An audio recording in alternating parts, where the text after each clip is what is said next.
I have chewed your ear off long enough, so I'd like to bring up the COEO UK panel, if that's all right. So Caroline, if you'd like to make your way to the stage. So Caroline is our Oversight Director, looking after everything within our call centre and our compliance teams. We've also got Benjamin Calvert, our Commercial Director. I haven't done this in order. Our Commercial Director, looking after all things commercial. Steve, our Director of Technology, and Peter Gent, who has probably chewed all of your ear off for business at some point in the last few years. So at the beginning of each of these introductions, our Slido sessions will become available. So if you'd like to ask any questions to this panel, please join in now, put it into Slido. At the point in which Dennis takes over shortly afterwards, the Slido session for that will take over. So don't put them on until people get onto stage, please, or they'll be lost in the ether of the internet. Hi. Hello. Hi. Good morning. Excellent. So the panel discussion today will talk about the complexity of our industry, and we'll also take a deep dive into three elements that we've been really focused on over the last few years. We won't be talking about consumer duty or the cost of living crisis. That will come later on, and I'm sure you've heard about that in other conferences as well, so we'd like to take our spin on that later in today. So complexity of collections has grown over time. I've been in the industry a little under 20 years. I know I don't look it, but I have. And it's changed a lot since I've been there. But Pete, you had hair in the 90s. You had hair in the 90s when it was the age of the dialer and letters. Can you give us a bit of an explanation of what that looked like? Yeah, I think it was less complex, basically. So really what we had in the industry, we had three processes. One being commercial collections, into legal, one being consumer collections, into legal, and field, and that was it. So it was based on the tools we had, which was basically a telephone and letters, and you set a series of letters out, and then you rang as many people as you can, generally starting at A, ending up at Z. And we then got into almost having a dialer and starting that way of doing it, but it really was one size fits all, and that was it. One per client. Yeah. No, one size fits all, Ben. Yeah, for everybody. Right. So not even like one per client. It was one process. It was one process for consumer, one process for commercial and field. So it was an easier time for sales, but it was also it wasn't that effective. So how were you better than anyone else? Did you just have a better letterhead? It was almost like work hard, wasn't it? You had a better letter with a bigger strap line. Yeah. Now you got better. Yeah. Cool. And trying to just get through it. Yeah. So what did good look like back then? Was it cash? Cash was king. Yeah. So everybody, it was just the size of the cheque at the end of the month. So, and obviously with it being generally being commission based, that's how we earned our money. But the client just wanted the cheque. That was it. Yeah. So as we moved into the new millennium, and the next natural stop was obviously to improve what was quite limited processes. Yeah. I think what tended to happen then, we started getting into data. So it was the rise of the panels. And the debt companies, like the TDXs of this world, where they had the ability to start looking at data. So the segmentation started kicking in. We started looking at trace and collect portfolios, and critically it was like first placement, second placement, tertiary. So quite long, elongated yeah, processes. It was really. A typical life, but from first placement down to tertiary, like 12 months plus. Yeah.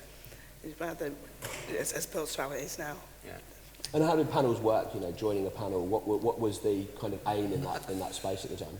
Start at the bottom, didn't we? Yeah, basically, it was all about innovation and starting to, because suppliers started to form such as Sendex and offering new tools to put into your toolkit. But it was how you could produce it quicker, get the results quicker, and basically, what can you do differently, slightly different to what your competitors are doing? I think this is when I first started out, and there was a lot more collections businesses than there are now, due to mergers and acquisitions and all that kind of stuff. But there was a lot of niches that were spread between the collections agencies. So you'd have some specialist trace and collect agencies. You'd have occupier specialists. Then you'd have some that would be specialists at even second and tertiary, versus now where it's probably decreased in terms of the number of agencies and also the complexity of the services that are needed as it moves through the debt life cycle. Excellent. So the next increase was the cultural shift, during 2010 in the last decade, and making sure that you know, as an industry and as a wider financial services group, we became much more consumer focused. And that had a big shift on customer contact methodologies. And Steve, you've been a big part of that for COEO over the last few years. Yeah, so I mean, I've been relatively quiet so far because my background isn't in collections. I sort of came from a marketing and e-commerce background, so UX and UI design. And what you've found within the collections industry is, it's less about a client requirement, it's more about a consumer need. How do they contact us? So there are multiple sort of methods of contact that a customer can have now, SMS, email, live chat, digitally self-service, contact centre. So all of those things really became massively sort of important to the collections process, which obviously reduces the length of sort of procedures and stuff like that. It's interesting that that's changed throughout the years as well, because when me and Pete developed our first collections portal, which is now managed by you in-house, the statistic that we always looked for is how people were using it. Yeah. So desktop was prevalent, so was tablet, and then mobile phone was probably 33% of the complete visitors. Whereas now, what is it, 98%? 99% of our customers. Does anyone have a tablet? No, not anymore. It's in the bottom drawer, I think. Yeah. Still fully charged. That tablet age didn't last very long, did it? No, it's phones, resolution sizes going up as well. It just removed the need for a tablet, really, I think, as well. So. And obviously all those changing methods meant there were further complexities in things like security as well, which is obviously something you're a big advocate of within our group. Yeah. So I mean, it's it's really as technological advancements moved on, there's a need for encryption and multi-factor authentication, which obviously plays into those technology devices that people have got, so phones and authenticators and all that sort of stuff. It's becoming the sort of norm for customers now, and even clients as well, protecting data. So it kind of links into the regulation journey as well that's happened throughout. Do you want to pick that up? Or? I think he's giving the consumers the tools that they want to use. They don't want to be dialed 3 and 4, 5 times a day. They want to contact us at their leisure and normally in the route to market that they bought in the first place. So but they will always, and there still is a need for the call centre, because there are those people that do need our help and that we do need to talk to and guide. And from a complexity point of view, going through the timeline, you've had different regulators throughout the journey. So it started off with self-regulation and maybe a bit from the OFT through to the FSA, and then how long's Conk and DISP and through to then 2015, 2016, 2017, then going into full regulation with a massive handbook from a 2-page CSA document to then a 200, 300-page FCA document, all the way through to now consumer duty. Which we're not talking about. No. I think that's a mark. Not yet. Not yet. So, I think you touched on it then, if I can get the slide to move along. Here we go. The complexity of collection has changed a lot, enormously, over the last decade in particular. One of the things we wanted to take from today, and you probably can't see them because Pete's covering some of the ones that are circled, but we're going to look at 3 different measurements as a bit more of a deep dive into how that's affected our processes and some of the changes we've made as a result of that. But that doesn't take away from anything else in here. And as Ben mentioned, regulations have changed, and compliance and QA are part and parcel of what we do today, and they were 20 years ago as well. But the facets of that have grown exponentially as well. So, deep dive first of all, customer feedback. Thank you. It does work. So, 2020 we had a variety of routes into customer feedback, and we've built a lot more over the last few years. One of those big changes, Steve, has been a bit of a review on where we're looking for customer feedback, right? Yeah, definitely. I think customer feedback was generally served as a survey, maybe at the end of an interaction. Whereas now you've got the tools and sort of mechanisms to integrate customer feedback through their entire journey, digital journey. So you can start capturing sort of interactions on certain pages, how long they've stayed on a page, whether they've navigated or gone back. So you're sort of collecting that data and using it through the collections process to aid that customer, really, you can sort of review the user experience journey through that process and sort of add options that solve issues that you're encountering in real time. And I think the biggest sort of improvement there is by having artificial intelligence there to support this mechanism. You can do a lot more without needing humans. So you can rather than looking at maybe 10 or 15 customer journeys, you can look at a wider breadth of customer journeys and get a more sort of finite sort of view of what people are doing on your systems. Yeah, I think those who were lucky enough to join us at our event in 2020, Paul did a presentation on customer feedback, and at that point we had 4 key methods. Within the space of 3 years, that's then moved into 8 methods, and also the complexity within the original 4 has also improved. So the complaints in QA example. I mean, there's a lot more emphasis, and there'll always be emphasis on complaints and QA and deep dives and root cause, which was traditionally the only feedback that you really had at your fingertips. But the way that the customers can interact with us now, and the feedback that we get is really, really useful from a development perspective for the agents, or development of the sites, or and continual improvements. Yeah, and I think from a business perspective, it creates a very good continuous improvement program. So if you're monitoring each of these methods, and there's probably another 4 or 5 more, isn't there? But it creates a very good list for your web development team or your operations to have a project plan for the next year to help improve things from a customer standpoint. Yeah, absolutely. And, the feedback routes we're using, they give different types of results for us as well, don't they? Which, we use in different ways. Yeah, we do. So, it's really what have we developed in our portals. It's a digital self-serve platform. But throughout that process, there's different methods of getting in contact, whether that's live chat or sort of SMS or email. So just focusing on the self-service side of things wouldn't suit the requirement of a customer. So we often find that our highest interaction success rates are through the portal because we've built it to be self-serve. But by monitoring, observing how customer feedback comes through other platforms, we can sort of bring them alongside and sort of improve them along with the portal and really get the best outcome for a customer. Excellent. So let's have a look at, customer surveys. Everyone in this room has probably done a customer survey at some point in the past. And they're helpful to try to temperature check some of the different things that we find within different platforms, different communication methods. How different do you find this form of feedback from, say, telephony? So I mean, it's really the way we've built our feedback form. It's not just accessed at the end of a interaction. It can be picked up at any point, and we're not just looking at the individual journey that a customer's having. It's sort of a widespread omni-channel approach to getting feedback. So did they contact us by phone initially? Did they get the resolution that they needed immediately? But I think it goes beyond that. We've got our own sort of feedback loops within the business. But where we've seen real value with this, it's where we've got maybe white label client processes and we can use similar surveys for clients. And we're not asking how are you interacting with us. We're more asking why did you get to us in the first place? So we're solving issues directly for our clients as well through this process.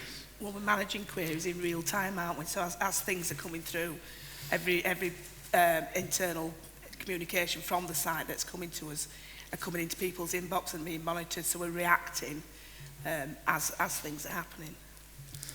Obviously, this is quite a mature form of customer feedback for us and many people in this room.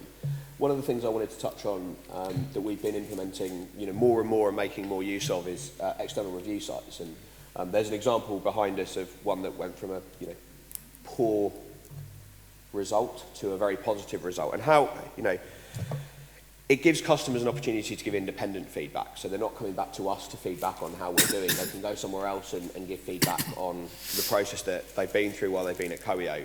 So we've been managing this as kind of an inbound, feedback strategy still, right? Yeah, I think it'd be easy for us as an industry to turn around and say, well, it's the nature of the beast. We get 1-star reviews, but we don't accept that. That's not the position we want to take on this. you know, with the very fact of this as an example, you know, a customer could use a 1-star review as, yep, I've dealt with that and sort of moved on. But in respect to the customer, it's not the best outcome for them. So we can sort of engage them through these platforms and turn that journey around to be a positive one and give a positive result for not just us, but the customer as well. It's almost like another method of engagement, isn't it? It's just, you know, instead of going through the payment portal and all that, you just use that instead. Exactly right, Pete. From the psychology of it as well, you think you've done something. Yeah. So I've put a review on saying this is rubbish, I don't owe it. Then that's me kind of done. I've done my action that means that I don't then need to ring the call centre because I've put it somewhere that means, people will agree with me, they'll like it, they'll thumbs up. Whereas if they get challenged, which is really a bit of a shift for us, because maybe 5 or 6 years ago we would have said we'd never contact people we'd have just accepted, through review sites, but what we have found is that it's a new inbound contact method, and you are dealing with people here that wouldn't deal with you through any other means. Yeah, absolutely. And can we give a bit of an explanation about how this works? You know, how are we dealing with these customers, finding them, or what are we doing to try and turn their mindset around? So we're proactively reviewing the comments on a daily basis. So this is a real life example. So if there is a negative and there is something that we can help the customer with, then we hand it off to a team leader to try and make contact and find the resolution, which is exactly what's happened on this journey here. That's great. Yeah. And that's quite an interesting cultural change, right? Yeah, for us as an definitely. organisation as well. Yeah, the contact rates are quite good as well, aren't they? You'd expect that once someone had put something like that on, that they lied, they hung up on me, going to log a complaint with the FCA, that they then ignore you, whereas we're finding it's that more probably personal. 50-60% of the time we get a response. We get a response, but it's more personal, it's a personal touch rather than treating it as an EOD and sending out a letter and sandwich. It's much more, and it is appreciated. Yeah, and it makes us, proud of what we're trying to do and what we're trying to achieve. We're there to get a resolution for them. And absolutely. So we've talked about customer feedback directly, but one of the big implementations and changes we're continuing to make throughout this year as well is around machine learning, AI, and feedback that is not being delivered by a customer directly. And Steve, I'm not going to pretend what Hotjar is. I've seen it on this slide a lot. So if you could explain what Hotjar is and high frustration score of 3, that doesn't sound very positive. So I guess in our experience it is a positive thing. In a sense, Hotjar is one of the many tools that we use. There's a number of tools out there that are available to do similar stuff, but this allows us to track customer interaction directly through the site, so we can see every mouse click, every input box that they fill in. And in terms of frustration score being high, you might say that's a negative, but in reality what we're doing by filtering out the high frustration scores is getting an understanding of where customers are getting frustrated on the site, whether they're pressing the back button multiple times or sort of frustratingly clicking on a button multiple times. We can find those sort of trigger points in the site and then improve the user experience journey through the site to make sure that more customers are sort of achieving what they need. And have we found any particular changes we've made as a result of using a MyJar process that have really, significantly impacted on customers being able to use the site in a positive way? Yeah, so I mean, it's probably a volume of micro changes, really. Whether it's balances being too small and readable, make them bigger, putting the right button in the right place. So you often find that generally your digital process isn't broken. You're just making tweaks to make it better over time, and that really sort of plays into that continual improvement of your process. And obviously, by tracking live customer data, you're not just looking at a cohort of customers that used the site 3 months ago. You're getting it in real time as people's sort of interests and requirements develop and change over time. It is, from a non-techie person, it is a fascinating piece of kit to watch how people and what they're doing in where they and how many times they go to that complaints button. That's what you're looking at, Caroline. The volume of it as well is unbelievable. So looking at our QA team down there, they absolutely love this kind of kit because it means they can QA 100% of the journeys with specific examples picked out. And I know one of the speakers later is going to have a bit of a chat with us about how you can do that over a voice solution as well, but it just means that you can push volume through using existing customers that you can't do in testing unless you've got a team of thousands. Yeah, absolutely. And, you know, those three areas drive us nicely into looking at the collections process and, you know, what these changes and feedback routines have allowed us to implement over the last few years, and how we hope to enhance those further over the next few years as well. So the collections process has obviously changed a lot, as we touched on at the beginning of the slide. And Ben, you know, you've been in this industry a little while now. You know, what does it look like for you? Yeah, not as long as Pete, so I'll probably pass it across to him. I mean, you still got hair. So interestingly for me, I had 7 years away from the business, and just to be confirmed, I wasn't in prison. I'd actually been doing something else. But I came back, and things had changed completely, you know, really dramatically. So I had no idea what a nausea was and a nod. You know, those things just didn't, you know, really weren't talked about. So suddenly we're doing processes where we're doing arrears collections for people, then post-default collections. That was a completely different process. Then things have shortened, so tertiary's completely gone now. And again, they were all shocks to me because, you know, I just assumed it was as it was 7 years ago. So people really don't do tertiary placements anymore. A second placement's probably disappearing now. You had to update your sales kit, didn't you? That's it, yeah. I'm like, oh my word, what is all these things? Yeah, then I think there's been complexity added at each of the stages, through segmentation or through inbound engagement, which some of the stuff we touched on earlier, and there'll be some later on, won't there, a little bit on inbound engagement. But there's different requirements as you move through the debt life cycle. So the pre-due strategy is sending reminders through push notifications, WhatsApp, the email, text message, and the content there is helpful reminders, and that kind of translates through to then the collections process at early arrears. Oops, something's gone wrong. You need to get in contact with us or just sort your payment out, hit a snooze button, which some of the apps have now. And the requirements from a client perspective there is probably more about rehabilitation and collections. So there's additional metrics that need to be measured around reconnections rather than just cash and keeping customers sweet. The whole culture and the tone is changed. It's more, we're here to assist, we're here to help. Is there something that's gone wrong? As opposed to a traditional call to action, you must act now or else.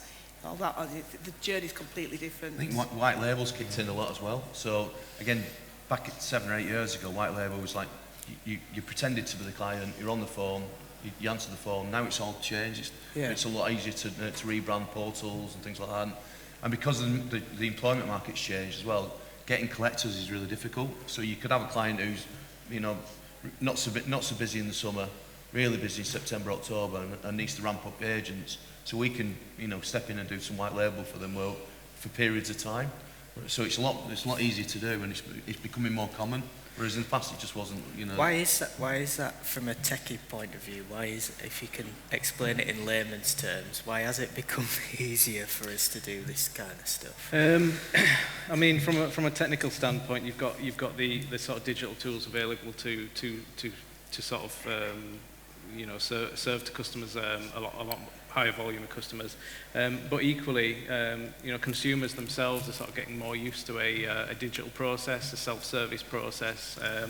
So really, what we can do is use our digital portal and self-serve, you know, to service 80 or 90% of customers, and then the remaining 10 serve specific sort of support channels, and that might be contact centre, which gives us a much more focused sort of emphasis on vulnerable customers or customers in sort of financial difficulty as well. That's really good, and obviously that's had an impact on, you know, how clients, for example, segment and deploy the use of DCAs, right, as well within these different stages of the process. Yes is a fine answer. Yeah. I think from my point of view, it's like from the sales point of view, you've got a lot more things to sell, but it's just more complex. So for a simple soul like me, it's quite hard to work out what needed to be done. But it's just changed. You know. Slightly exaggerating on the comment earlier when you said one process. Yeah. Then you could end up with one client with 7 or 8 different processes. It's like, and there's offshoots as well. So vulnerable customer management sends a client off on a journey, a creditor off a customer off on a journey on their own. Journey. Too many Yeah. C's there. Yeah. Customer on a journey off on their own, which means that then they've got to be appropriately looked after.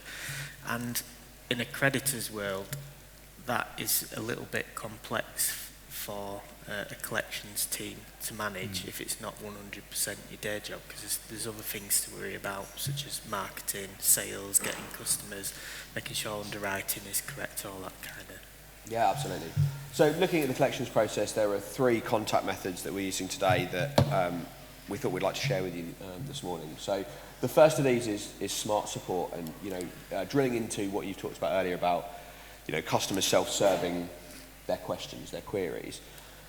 Where has this been born from, Steve? So I think, I mean, you really, if you're trying to understand a customer's journey, you have to look beyond your own product. And I think by looking at sort of these tech giants, Apple, Google, they've got millions of customers across the globe and not really the human support team there to support their customers. So they develop tools like this where a customer can ask a question directly on the site, and they use sort of machine learning to then serve the appropriate answer directly. And the benefit of that is you're getting the correct answer to the customer immediately on page, and at that very point, it may be a decision-making process that you've aided. So I guess in terms of setting payments up or arrangements or getting someone down sort of a vulnerable customer route, it's much easier to do, and you're not reliant on humans to do that. And how do we make sure that, obviously it's gone through lots of iterations, but the example on the screen is I can't afford to pay this today. Yeah. That can be written in many different ways. How do we make sure that the right answer is still given in those contexts? So it is really, it's reading language using machine learning. I don't want to quote a tool, but you've got tools out there like ChatGPT and stuff like that can read, human statements and then decipher and determine what the intent is behind that. So it's that sort of logic, really. ChatGPT is interesting, isn't it? Because we tried it actually answering a couple of emails. We obviously anonymised them, but we put them in to have a bit of a try and see, and it got it 80% right, which is scary, but it's probably the future of this kind of stuff. That can you write me an FAQ for someone who's struggling in debt? I reckon it would get 70-75% of the way there for then someone to review in compliance. And pad out. Yeah. And obviously we've looked at this solution and making even further developments with it too, right, Ben? Yeah, there's probably an extension to this which would be quite brave in the collections arena, which is a community-based approach. So GiftGaff is a good example, which started out as a community that discussed mobile phone networks, and then it was a little bit moderated, and then it turned into a full mobile phone network from there. But you could have your community, which would be the customers answering the questions of other customers, as long as it was moderated correctly so that people weren't getting incorrect advice. That is again a potential way of having large volume of good responses put onto a site that isn't from, a bit like the Trustpilot reviews, they're not from COEO, they're not from CRS, or they're not from the creditor, they're from a community of people who want to help other people out. Yeah, excellent. So moving slightly on and, talking about omni-channel communications, and Steve, you name dropped that earlier, what do we do to improve other omni-channel journeys? And the example behind us about what live chat agents can create. Yes, I mean, this was sort of an idea born out of clothing e-commerce solutions. So live chat would often have sort of a personal shopper experience where you could say, I want a certain type of clothing. It's really simplified in our industry because ultimately we're trying to get people to the right page on the portal and self-serve. And in that regard, if we've got a customer that's struggled to get to that stage and they're not necessarily ready to speak to someone, our agents can now generate links directly to create arrangements for customers on site, and once you click that link, go through, it's fully summarized and you can make the payment and confirm it with the agent on page. So it's a really sort of neat customer experience that sort of aids the setup of payments and plans through the site. And we've seen a lot of success in using these sorts of things as well, right? Yeah, definitely. Yeah, it's sort of one step removed from a contact center agent dealing with someone, but it's a lot less time involved to get someone to the right page, and it just aids that sort of self-service platform. It's true omni-channel in the sense of that you're not using a portal and then going on to live chat and having a different experience. You are interacting with both at the same time online.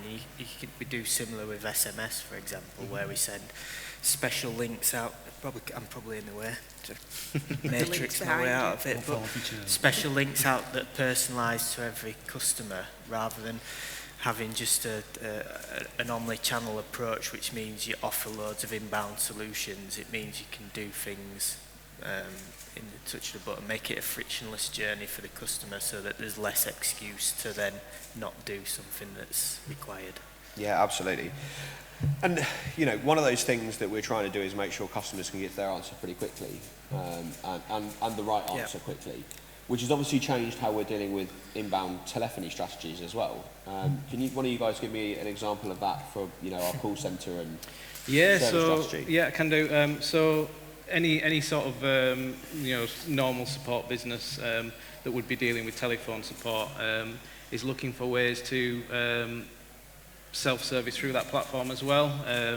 That's because a support call is costly if it goes to a human being, so they try and put automated sort of call platforms in there. We've found actually by focusing on the self-service online and getting an understanding of a customer's journey from that point, we're able to sort of put touch points for contact by telephone at certain stages, and by doing so we identify that that is a customer that truly needs help because they've struggled through the self-serve system. So we remove the sort of smart telephone systems that route customers down the correct routes, and we get customers straight to agents because we know that if a customer's calling, it's because of a very specific reason. They're not calling to pay £10. No. They're calling for a reason that they need some help with. The other two slides were learning from other industries and how it could help. This one is more not learning because from other industries. So, for example, you try ringing the inland revenue and you take half a day off work and you still end up sending an email and then that doesn't get answered. So it's about removing all the call routing, all the noise, because if someone wants to speak to you over the phone, they want to speak to you over the phone. So it goes from call, a little message about calls are recorded for training quality purposes and straight into an agent. Yeah, absolutely. And the collections process and the changes we made as a result of customer feedback or the processes that we've just discussed, they're only really substantiated by, you know, getting the performance and understanding the complexities around, you know, what we're doing as an industry. So measuring the performance is obviously very important, and I won't do this because everyone's seen this before, but, you know, it used to just be cash over time, you know, how much cash have you collected, you know, whether waterfall diagrams, stair-step reports, whatever it might be. Whereas now, Ben, it's a lot more than that, you know, there's a lot more facets of what measuring performance really means. Yeah, there's almost a dashboard of measures now. I think Carl and Josh, when they're talking to clients, it's not, there's not a focus too much on cash. It's an element. The focus is more on QA. So if you flick back a few slides, you don't need to. To where we were talking about the processes, especially at the early arrears stage, there's metrics around rehabilitation, making sure that customers get the right endings of calls depending on whether they need a reconnection and that kind of stuff. So that's a clear metric that's developed. And then you're on to things like transactional reports, making sure that payment files are done either in real time through API or through the CSVs and they work every day. That's probably more important to some client than any cash generation. I think the cash, typically on a dashboard, the cash is the very last page. Is the big focus is on the quality, their customers' journeys and interactions with us. You know, the cash being the least important. I think still important though. I think what's sort of interesting from my perspective as well, from a tech side, is you know, you've got clients you know, wanting to understand the innovation that you sort of bring in. You know, what additional tools you're going to put in place. So clients are sort of asking for roadmaps or what features are coming up or what are you thinking about, and I think that sort of innovation side of things as well drives better journeys for customers. And very interesting points. Going back to one of the softer metrics that you can't necessarily measure. The other one is insights. So MI is available at the touch of a fingertip these days. So are the performance reports, and so are the data around whether you're transacting, and QA is quite easily to measure because it's a percentage of a scorecard. But insights are really useful. We're on the start of this journey, but we're trying to look at what impact the MI has on client processes. So the survey that you touched on earlier about why we can present to customers at the end, why have you got into this situation, and that's helpful for clients because it could be something systemic from their perspective that needs to be fixed. And obviously quality assurance is a must now across all of our client base. How do we make that easy for clients as well as for ourselves? Technology. Steve. Go on, Steve, you're up. Well, I mean, it's yeah. So I guess it's a QA process in the past might have been screening a random section of calls, and I think it probably get touched on later. But tools that allow you to QA 100% of calls and not just QA them, use language detection to determine what certain elements of a call move to the correct time in that, and then serve that back to a client as well. Mm-hmm. So we're getting 90% of calls where customers are struggling to do certain things, or there's certain account queries that sort of come up as well that are common. So that can sort of all feed into the feedback loop for our clients as well and improve their processes. Excellent, excellent. And obviously it's changed interactions. I know you said you've got now a lot more strategies to sell, Pete, but that's changed interactions with clients as well in the meetings you're having together about what services we can offer. Yeah, and it's almost finding a solution for them. So clients, we've got a particular client who'll say, well, we want this part of the service, that part of the service. And it's just it's more solution selling now than it ever used to be. It used to be just, this is what we can do, we'll collect a load of money for you.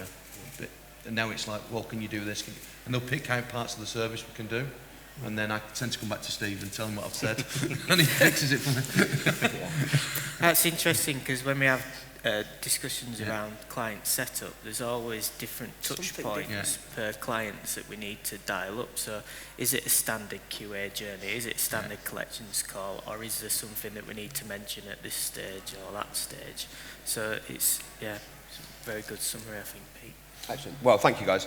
So in summary, we've obviously talked about the complexities of our industry in quite a lot of detail at the beginning, as well as the deep dives into customer feedback, collections processes and measuring performance.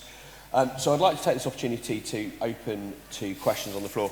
I was going to throw the box first, if Matt, you could do the honours of passing that around. Really I'm looking forward to it. Does anyone have a question in the room before we look at Slido? Hey. Don't have Robbie drop Right at the other side. Hi, Scott, Gain Credit. I wanted to talk to you about your use of AI on phone calls. You were talking about a random selection of calls and then using technology to listen to all calls. We've thought about it and have always been concerned, given the nature of the calls are going to be the same, it will pick up every call as a distressed or difficult call, and you'll end up with a random sample of 100 that doesn't take you anywhere. Interested to know how you've navigated that. Yes, I mean it's one of those sort of conversations around AI and machine learning in general. It's how do you classify things and how do you sort of build that rule set that determines what certain topic someone's talking about in a call, for example. And it's an emerging technology that's improving over time. And when you deploy those tools, you're not necessarily putting them in a production environment and saying, okay, this is what we're using going forwards. You can run them in tandem with existing processes and use your learnings from agents on the phone to then direct how the machine learning should adapt to certain calls and classify them. So it's an A/B testing approach in tandem and then eventually shifting traffic across to that sort of optimized process when you've got to that stage. Anything for anyone else to add? I think you answered that very well. I think Steve did very well. Justin, do you have a question in the room? And then we'll have a look at Slido as well. Hey. 2 for 2. Justin Hanna, acquired.com. This question's actually just been put up there, but it's great what you guys are doing today. Blue sky thinking what would you love to have today that would change the whole landscape with the collections piece?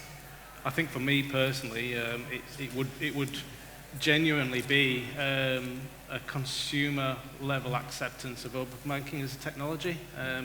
There's a general reticence to want to share information with us as an industry specifically, but if we could have an understanding of a customer's income and expenditure without asking a single question, there's incredible power in that, isn't there, I think so. Utopia. Yeah, exactly.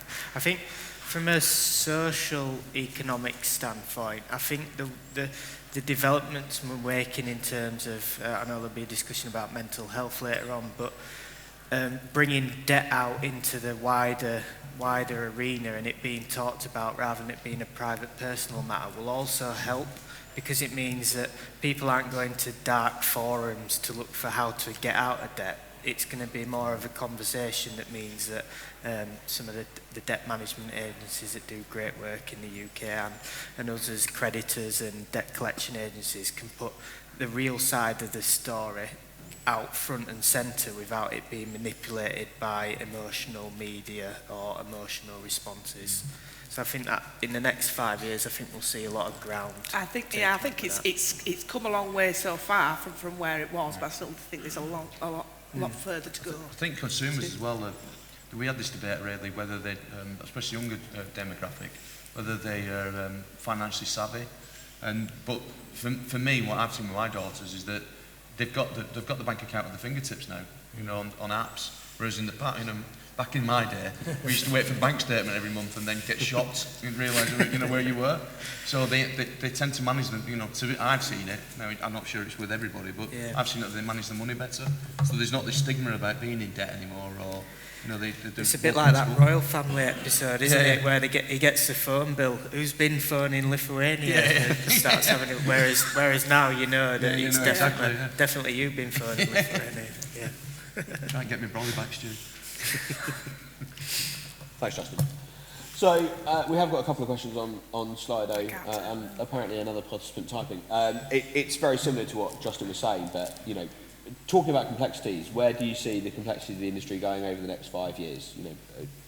Blue sky environment is slightly different to maybe where those complexities might range and end up. It's a tough question in the sense that if you had a crystal ball, you'd answer it immediately, wouldn't you? But I mean, if the last few years have given us any indication, it's you can predict one thing and the entire world can turn on its head. So from my perspective, it's not really about where we want to be in 5 years. It's how can we have tools in place to quickly and easily adapt to change. Great answer. Thanks. Obviously, you talked about Hotjar earlier. Anonymous, who's now given us 4 different questions. What other tools are similar to Hotjar that might provide us, or that we're already using, to provide us with those kind of metrics? Yeah, so I mean, I'd probably answer it from a more technical standpoint. With managing and having a development team in house, it might not necessarily be the services that you're providing to customers and how you can improve that. It's what are the security standards that you're putting in place in the code that you're developing. So there's sort of tools like SonarQube that can do code reviews on developers' code and highlight any potential sort of security risks or flaws and allow you to resolve them before you sort of put that code in production. So I think I'd love to reel off a list of tools off the top of my head, but what's interesting is that there's so many available now that it's unreal. Like that, our first thought when me and Pete first made our first customer portal was we'll build it ourselves because there'll be nothing out there. Whereas now you've got software as a service as an industry in itself that's grown over the past 10 years. If you search for code checking, machine learned code checking, I bet there'll be 20 different suppliers. So it's always not. It's probably a cultural thing around not being happy or not being content with what you've got as a solution and going to market and seeing what's out there. Just before we lose it off the bottom, and please don't answer this as a binary. A bit of an explanation would be great, but. We've also had a question, do you utilise an online payment option for individuals to make out-of-hour payments? Yes. So not a binary answer. 24/7, 365 days a year. Excellent. And how does it work? Yeah, they do. What contact routes can they use to make out-of-hours payments? So I mean, ultimately, we've honed the online and digital portal to be the best it is, and really our communication methods are around generating personalised links to get customers to that solution. You know, if you were to focus on trying to take payments through SMS, you can, but it complicates the process. If we get people to the self-serve portal, you know, in this day and age, people have online banking apps, you know, mobile phone providers have apps that show you about all that sort of stuff. So it's the norm for people to be working in these platforms anyway. Yeah, absolutely. Thanks, Steve. We've also had a question about the vital it is for good quality contact data. What stage of the process do we think is best is the time to cleanse and append mobiles, emails using an external data provider? I think the best time is when you know it's wrong, which is harder to guesstimate. But what we've seen over the past 10 years or so is a better data capture solution from creditors, and then the passing of that on through to DCAs. So where we use it in our strategies, and it might be wrong, I'm open to challenge, is probably later on. So after the initial, I think we get 99% email coverage probably, and similar in terms of mobile phones, 97. But as you run your processes through, you get feedback that tells you which is wrong. Similar with addresses, because we still do still letters, letters and things like that. So it's probably more of a reactive method than it was in the past, where it was more proactive, especially on trace and collect cohorts. It was you don't necessarily change your email address. Yeah. When you change your... Yeah, that's what we found. Is as we've got more and more into the digital world, we find that people will change your telephone numbers, but because your email's linked to so many social platforms, they tend not to change those. Yeah, and even social media platforms like LinkedIn, and I'm sure everyone in the room has a LinkedIn profile. You're probably using your personal email address for that, because so it stays with you after you leave, and that it's if you're in the rental, residential market, you're going to move property. But you're probably not going to change your email because you don't want your Amazon wish list to disappear. Yeah. There's some exciting things going on in that industry as well, with the how they get emails, how they link accounts together with mobile phones, and I'm sure there's someone more qualified here that's speaking next who'll be able to answer that question. Yeah. Might be part of the presentation. So do you see a place for the development of open banking within the DCA area? I know, Steve, you love a bit of open banking. So. Yeah, I do. I mean, it's tough to say in it, because I mean, open banking as a tool, if you describe the premise to any individual, they'd go no way, and you can see how quickly and easily that could be used to be a tool. To be abused by certain processes. But I mean, in our situation, we're not there to sell data. We're not there to use customer information to our benefit. What we want to do is understand their circumstances as quickly as possible and offer the best solution. And I think by having open banking, you can do that. There's other elements of open banking as well that isn't just I&E based. So we've looked at it a payment method, because you can actually interact with a customer's bank account to set up a standing order that isn't a direct debit, which means they get charged when they default, if they do, which is high rates of default in the collections industry. So there is also useful other methods of using open banking that isn't directly related to I&Es and searching through people's bank accounts, see what transactions are going back and forth. Right, I'll try and get this right, because this is quite a long one. So, Anonymous, for the 6th time, has given us a question. Recent studies show that a large proportion of the UK are numeracy illiterate. On the point of community and how they can help, where do we think the pivot point is on oversight needed and the risk of being given incorrect advice versus the benefit to the customer? Good question. Very good question. Sorry? Look at that, Steve. Oversight Director. We can, trying to avoid that one. Think about that, Caroline. There's probably 3 questions in one. There is there, yeah. I'll give you a second to digest it. Incorrect advice, that's probably the first question. Oversight needed on I think incorrect it advice. is. I think this is all down to what we were talking about earlier, and the prospect of a community. I think is there is a lot of incorrect advice out there for the consumer. I think part of our roles as the compliance team and that is to ensure that the upgrades that the guys are making and the information that we're putting out on the sites is correct, is up to date, and it is what the consumer is wanting to hear from us, as opposed to here's a standard answer. Because we did have lots of individual FAQs at one point, didn't we, per client? Yeah. Customers weren't using that, so it's just a general. But the key message throughout all the journey is, if you need our help, then we're here. It's not all about, if you can't find the answer here, then contact us and we'll point you in the right direction. I think there's a bit of a cultural shift with the industry as well about being braver at adopting the new forms of tech. So the majority of the people that get into debt are the younger people, especially with the growth of buy now, pay later and things like that. So they're not even using WhatsApp anymore. They're definitely not using Facebook. They might still be on Instagram, but TikTok is the one to go after at the moment. So that's probably a different channel to push things out that isn't being utilised currently. So do you think we'll end up doing TikTok dancing for... Yeah, I think Pete's you fine. will. Yeah, I'll do that. Yeah, I think you will, yeah. Pete's got a face for TikTok. And then the final question we'll take before we pass over to the next session. Are you shifting more weight in using data for the prevention of arrears? So, picking up on broken arrangements and those sorts of things in our space.